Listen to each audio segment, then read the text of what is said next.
right now is we've got at least 2 decks between the heat source and fuel. Sir, can you speak about the injured and their status? Just what I gave you, and that's what I know.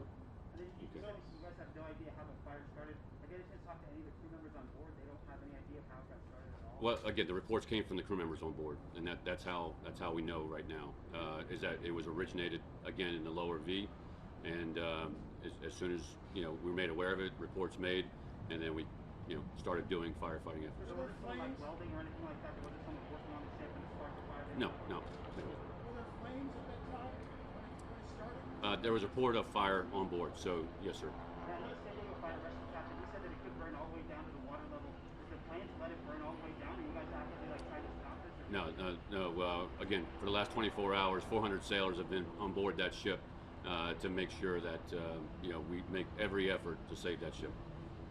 Just to follow up on this question, any chemicals that could present a risk for the communities, as well as is there any risk for a possible explosion? Again, not that we're aware of, and again, we're making every possible mitigation to make sure the risk of an explosion is low. Let me just ask you, there was, of course, a fire on a ship, an explosion. You had 160 people on there. What would you say was a turning point, or what happened on that ship that saved so many people? This really could have gone possibly badly. What were the key things that were done by sailors and by the firefighters to prevent more serious injuries or even death? The bottom line is training. The response of the first action is based on the training that you just had.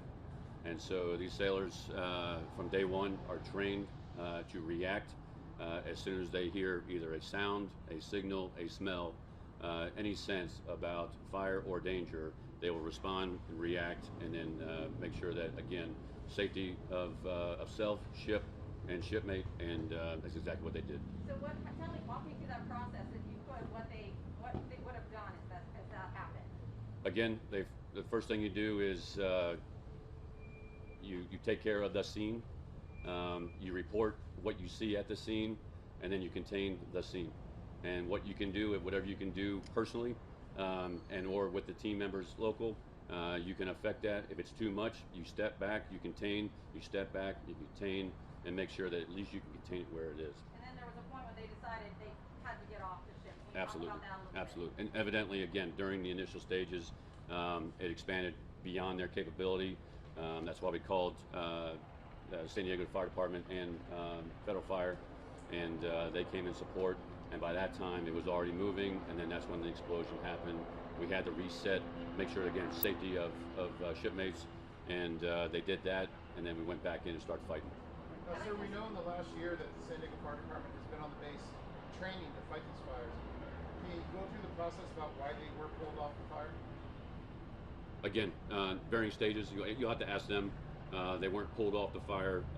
We just made, again, we work and balance team efforts about where we bring the best skill set, at the time, and they assessed it that again they can be in support of, and then Federal Fire took the lead role in the firefighting. So again, it's a team effort, it's a community effort, and you're seeing it, absolutely in true colors here. I know you said that there was no ordinances on board there, but you guys said about 1 million gallons of fuel. Are you guys at all concerned about the fire reaching the fuel down there? Absolutely a concern, but again, we're doing the mitigation, and we're making sure that again the risk of that is low. But do you think right now that's a realistic possibility that it could get the fuel down there? Again, I'm a person that we go after and we plan for worst case all the time. We train to it, and we're going to make sure we don't get there. How much change is it, or how long do you think it'll take to put out the fire? Yesterday when I talked to you, I had that report, and we already had agent on the fire. The fire had a vote. It expanded us. We had to set back, but again, we've been at it for over 24 hours now. We're going to get it until it's done. So this is a fluid situation. Absolutely. If it does approach that area where the fuel is, what kind of steps would you take? I know in the past they've even sunk a ship in order to stop the fire that could result in explosion. What are the steps that you might take to mitigate? Yeah, What are you looking at? Again, right now, we're doing all those steps right now, and that's making sure we cool the deck. You're seeing again the aircraft. You want to surround the ship with cooling agent, and that's what we're doing constantly to make sure that temperature never gets down to that point. And so that's the primary means to do it.